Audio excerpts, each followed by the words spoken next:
Hello there, you're watching All 24 Nightly News with me, Mariam Zian. To the headlines. Algeria condemns UAE's vile media assault as a direct attack on national unity and sovereignty. Also coming up, the Israeli occupation continues its relentless massacres in the Gaza Strip, killing 43 since dawn, with UNRWA saying children, women and the elderly are being subject to collective punishment. Next, the Arab Interparliamentary Union reaffirms its steadfast support for the Palestinian people, calls for back-end reconciliation efforts in Arab unity, and stresses the importance of the outcomes from the conference in advancing the Union's mission.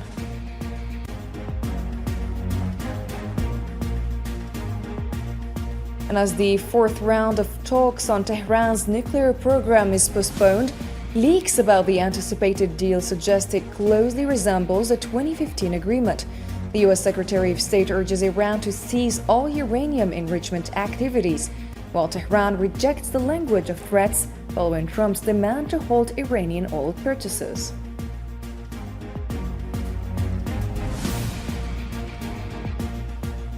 Hello and welcome back to your nightly news. First in our file, 43 Palestinians were killed and others wounded in Israeli airstrikes on various areas of the Gaza Strip, a 46th day of resumed genocide.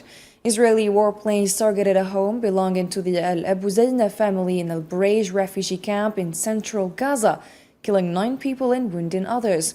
Local media also reported that 6 people were killed in separate strikes across Gaza.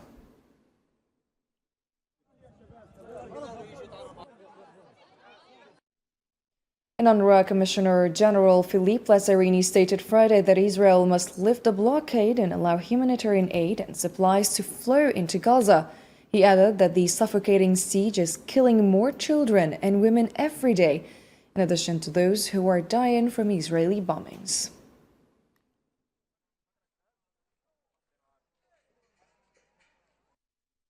The International Committee of the Red Cross warned Friday it will not be able to carry out its humanitarian programs in the besieged Gaza Strip without the immediate resumption of aid deliveries and supply access. In a statement, the ICRC said the deteriorating security situation in Gaza has made operations unsafe for staff and partners. It described the humanitarian crisis as catastrophic, stressing that civilians are facing a daily struggle for survival amid relentless bombardment and forced displacement.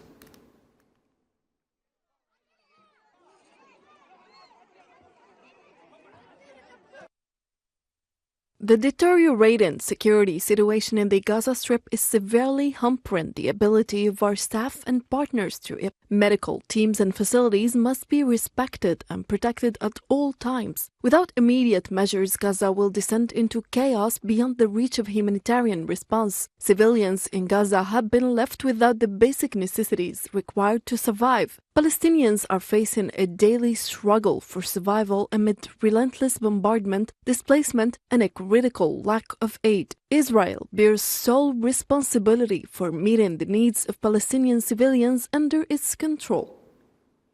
And Hamas said that in recent weeks it had been working to present its vision for a comprehensive cessation of aggression through official meetings held by the movement's leaders with officials and mediators.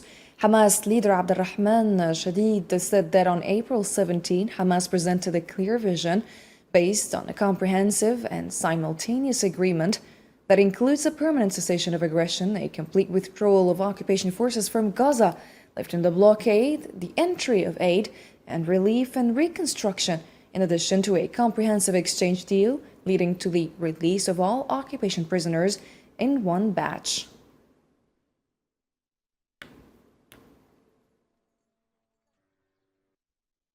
The Israeli occupation forces launched an airstrike with a drone targeting a ship from the Freedom Flotilla heading to Gaza near the shores of Malta.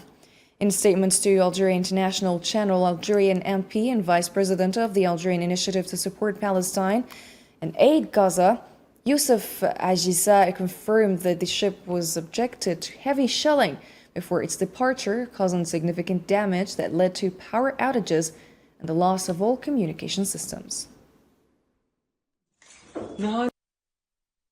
We, in the Freedom Flotilla Coalition, the International Committee to Break the Siege, and the Algerian Initiative to Support Palestine and Save Gaza, were part of an international effort to break the naval blockade on Gaza. The ship, named the Global Conscience, was scheduled to depart today, the 2nd of this month. Unfortunately, just before boarding, it was struck by a drone, likely operated by the Zionist entity. The strike hit the front of the ship, causing severe damage and disabling its power and communication systems. This was a clear message. The occupation's reach extends beyond Gaza and Middle East, now targeting even European countries like Malta. The Vice President of the Algerian Initiative to Support Palestine and Aid Gaza, Youssef Ajissal, added that 21 countries were represented by activists supported by governments, parliaments, diplomats, and civil society. He emphasized the urgent need for the international community to act in order to stop and break this blockade. As international activists, we aim to break the unjust, inhumane, and immoral blockade imposed on our brothers in the Gaza Strip. For over 2 months, no food, medical, or humanitarian supplies have been allowed into Gaza. With all crossings closed and the occupation tightening its grip, we felt it was our duty to reach Gaza by sea aboard the ship we named the Conscience, a name meant to awaken the conscience of the world. On board, our representatives from 21 countries, supported by activists, government, parliaments, diplomats, associations, and civil society. The international community must act now to stop the famine our brothers in Gaza are facing. And the Arab Interparliamentary Union President and Algerian National Assembly Speaker Ibrahim Boughali reaffirmed on Friday that support for the Palestinian people is not an emotional stance, but a steadfast commitment driven by the principles of justice and liberation. Speaking at the opening session of the Union's 38th Executive Committee meeting at the Algiers Conference Palace, Boughali emphasized the need for continued consultation and coordination among Arab nations to translate the aspirations of their people into concrete, actionable steps. He also highlighted the growing challenges linked to occupation, aggression, and forced displacement across the region.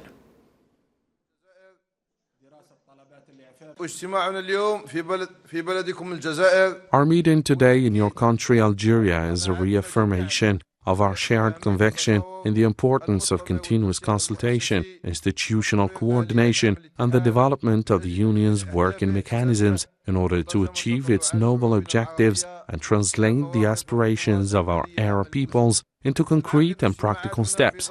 Our meetings are taking place in a highly complex regional context, marked by accelerating geopolitical shifts and increasing challenges related to occupation, aggression, and displacement. The Palestinian cause, with all its historical, humanitarian, and political dimensions, remains at the heart of our shared priorities. Also, the president of the Inter-Arab Parliamentary Union stressed that the ongoing crimes against the Palestinian people, along with plots targeting the security and stability of Arab countries, place a serious responsibility on the Union, one that cannot be met with complacency.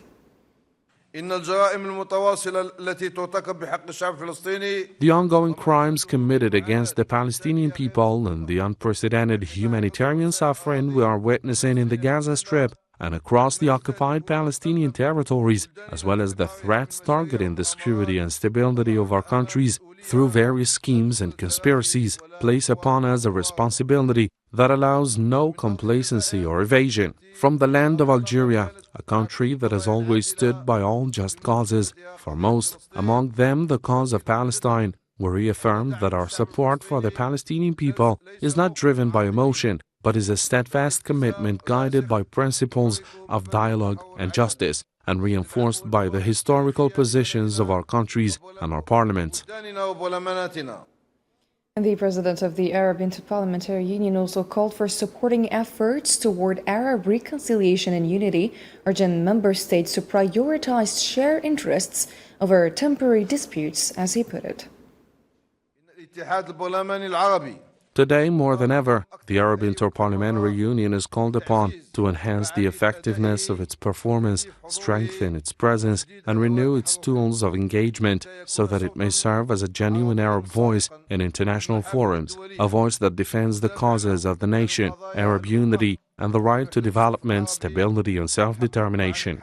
We're also called upon to support efforts towards reconciliation and Arab unity, to prioritize cooperation over conflict, and to give precedence to shared priorities over transient disagreements, stemming from our belief that Arab national security issues are interconnected and that the tragedies of displacement, poverty, marginalization, and terrorism recognize no borders and spare no one. Algerian National People's Assembly Speaker and President of the Arab Interparliamentary Union, Brahim Boughali, said the recommendations set to emerge from Saturday's 38th conference of the Union in Algiers will mark a new starting point for the organization's path forward.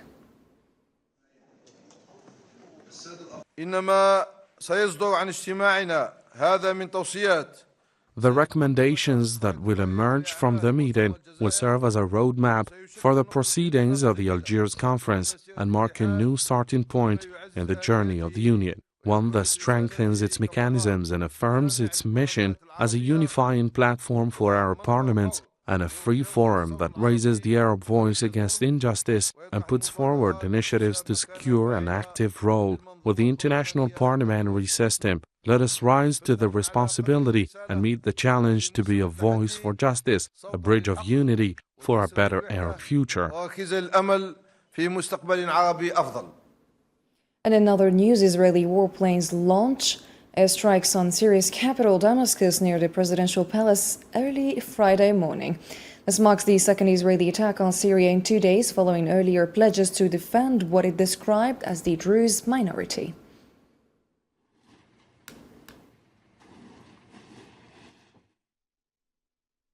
The Syrian presidency condemned the bombing carried out by the Israeli occupation near the presidential palace in the Syrian capital, Damascus, on Thursday, reaffirming that there will be no compromise on the country's security and sovereignty. In a statement, the Syrian presidency emphasized that this condemned attack reflects the ongoing reckless actions aimed at destabilizing the country, exacerbating security crises, and targeting national security and the unity of the Syrian people. The presidency of the Syrian Arab Republic strongly condemns the bombing of the presidential palace by the Israeli occupation, which targeted a civilian building located at a sovereign site whose nature cannot be denied. This aggression, therefore, constitutes a deliberate attack aimed at destabilizing the country, exacerbating security crises, and targeting national security and the unity of the Syrian people. And Syrian local media reported that American forces struck the mountainous Atan area in Sana'a with 2 raids targeted Asr in Al-Wahda district southwest of the capital and hit Hamdan district to the north. 5 more strikes hit areas around Sada in the north, and 4 airstrikes targeted the Khab Wash Shaf district in Al-Jawf province.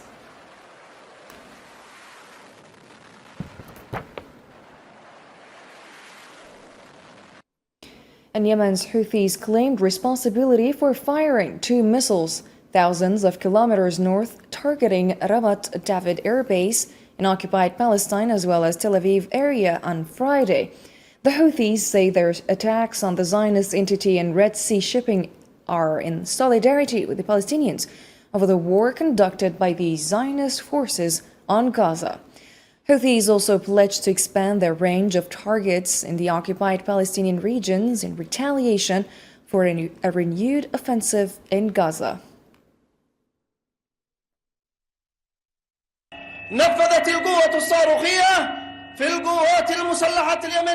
The missile force of the Yemeni armed forces carried out a military operation targeting a vital Israeli enemy target in the occupied area of Haifa, using a hypersonic ballistic missile, and it's the second such operation within hours. The missile successfully reached its target thanks to Allah and forced millions of settlers to flee into shelters. Reuters quoted informed sources as saying that the anticipated nuclear agreement between Iran and the US may not differ significantly from the 2015 deal. The sources explained that US President Donald Trump will sign an agreement lasting 25 years and will tighten verification measures without dismantling the nuclear program. The sources also noted that under the terms being discussed, Iran would either dilute or export its stockpile of uranium enriched to 60% and would also limit the size of the stockpile, as well as certain types of centrifuges.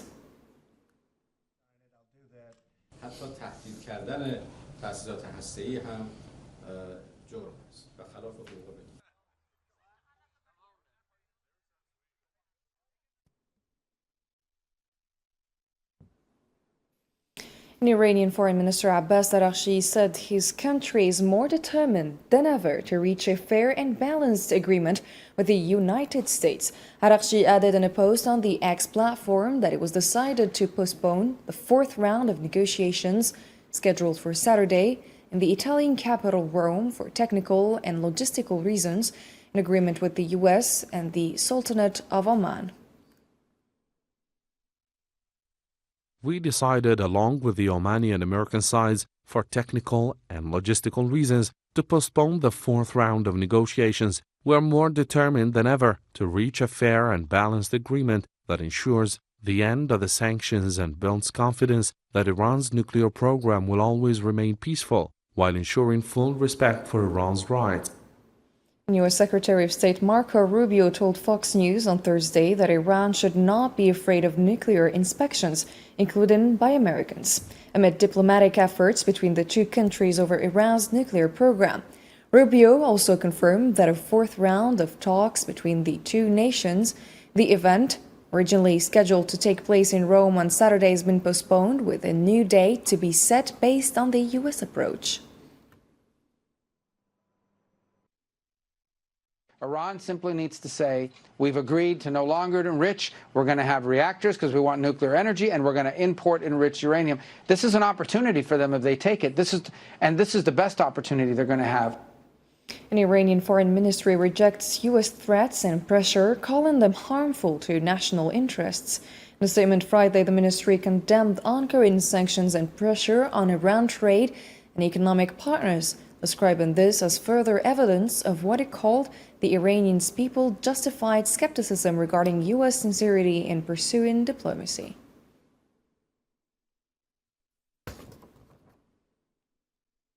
And a violent crackdown on protests and the mishandling of the murder of a young Muslim man inside a mosque are raising serious questions about Interior Minister Bruno Retailleau's leadership, the far right's growing influence on French politics. Osama Ayadi has more.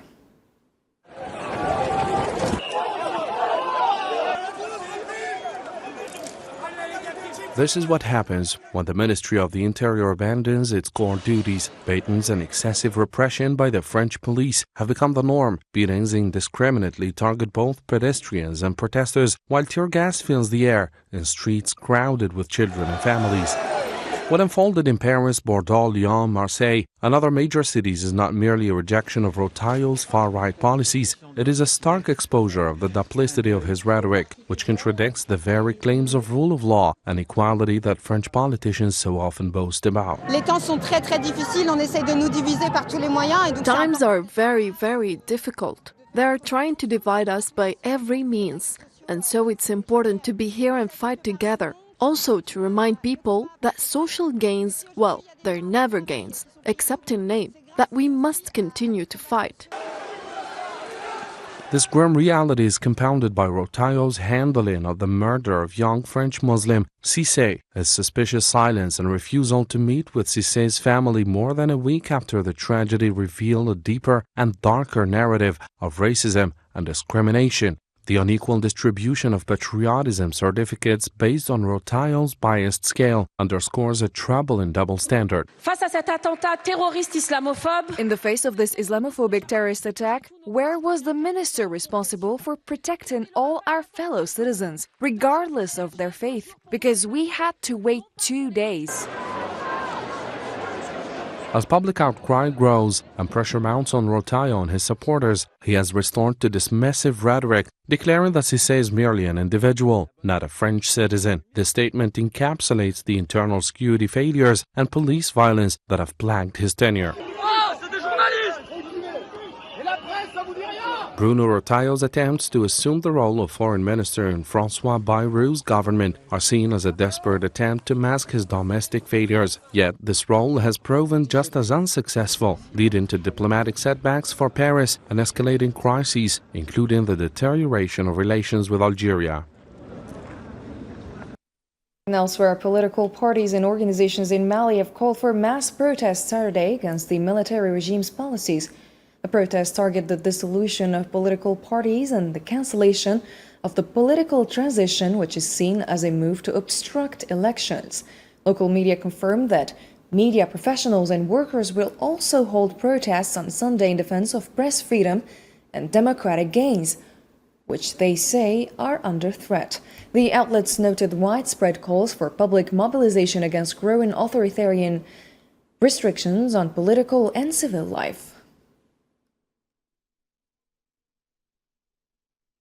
A joint statement from the Algerian and Ghanaian governments highlighted the recent visit of Ghana's foreign minister to Algeria, reaffirming their commitment to strengthening long-term partnership and cooperation in key sectors. The statement emphasized plans to intensify high-level political exchanges, hold the fourth session of the Joint Cooperation Committee in Accra by 2025, and establish a political consultation mechanism to enhance bilateral ties.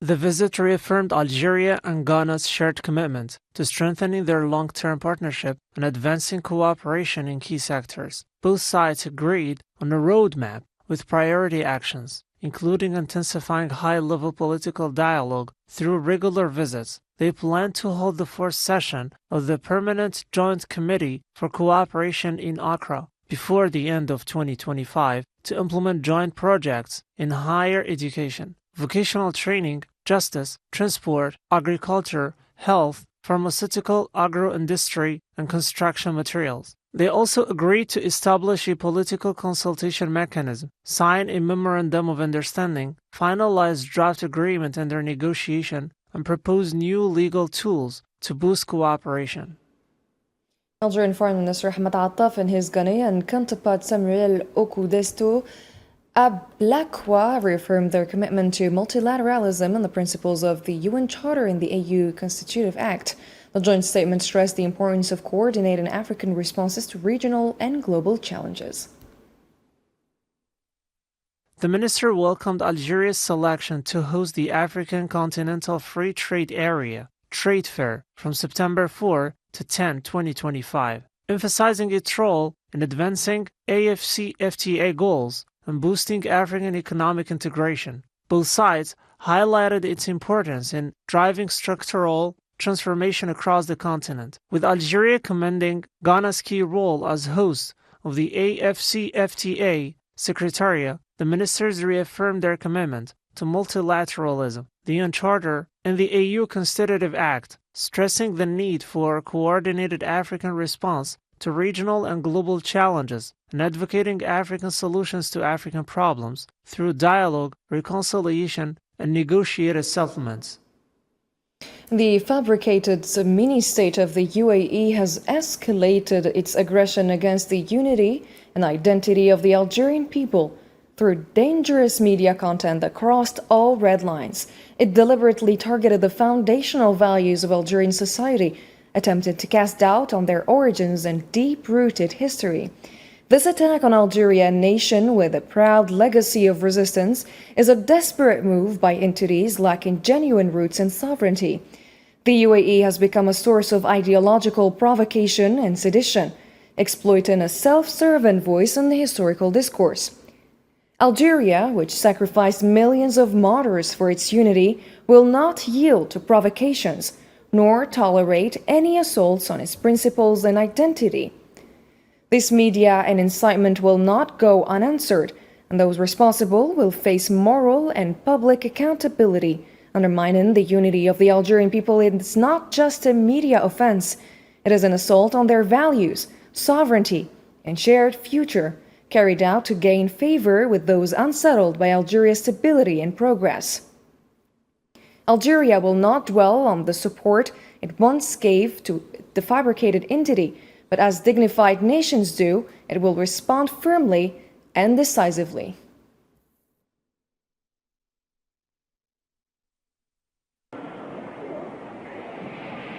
It is not the first time that the fabricated UAE statelet launches an attack against the sovereign, great and proud state of Algeria, with no reason other than to pledge more allegiance to other fabricated entities and to please the masters who are envious of the legacy of the country of 1.5 million martyrs, its history of heroism, its current security and stability, and its steady path towards further growth and development.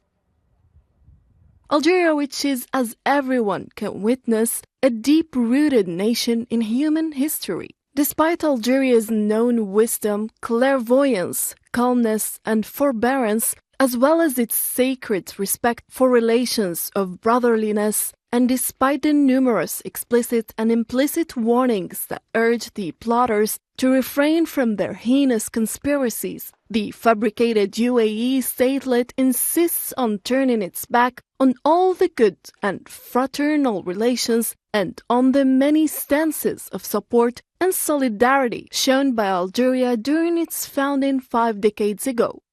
It is a statelet whose age doesn't go beyond the lifespan of smallest achievements made during post-independence Algeria.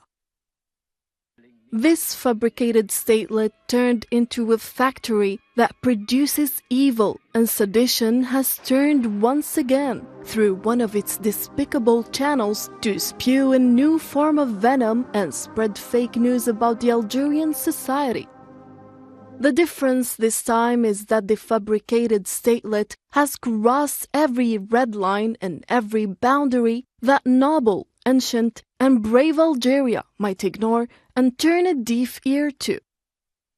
This time the absentee attempted to jeopardize the most sacred and valuable element to Algerians, which is more precious than oil or gas, their unity, their constitutional foundations, and the core of their identity and belonging. An attempt that desperately seeks cast doubt about the origins and identity of Algerians and deal a blow to the harmony that binds them. The devils of the fabricated UAE statelet seems to forget, or pretend to forget, that they have already sold what they do not own, namely the honor and dignity to their masters, the butchers who kill defenseless children, women, and the elderly.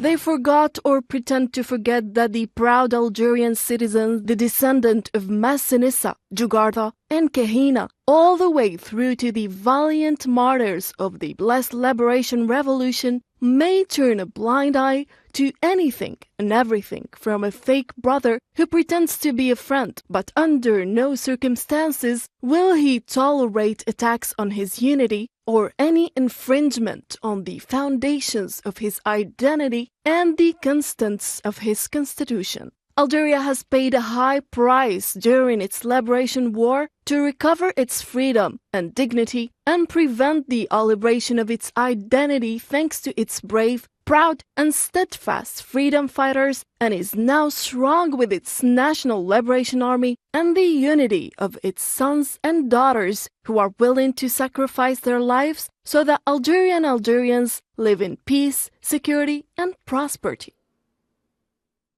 Ladies and gentlemen, that's a wrap for tonight's program. Thanks for watching us and have a great night.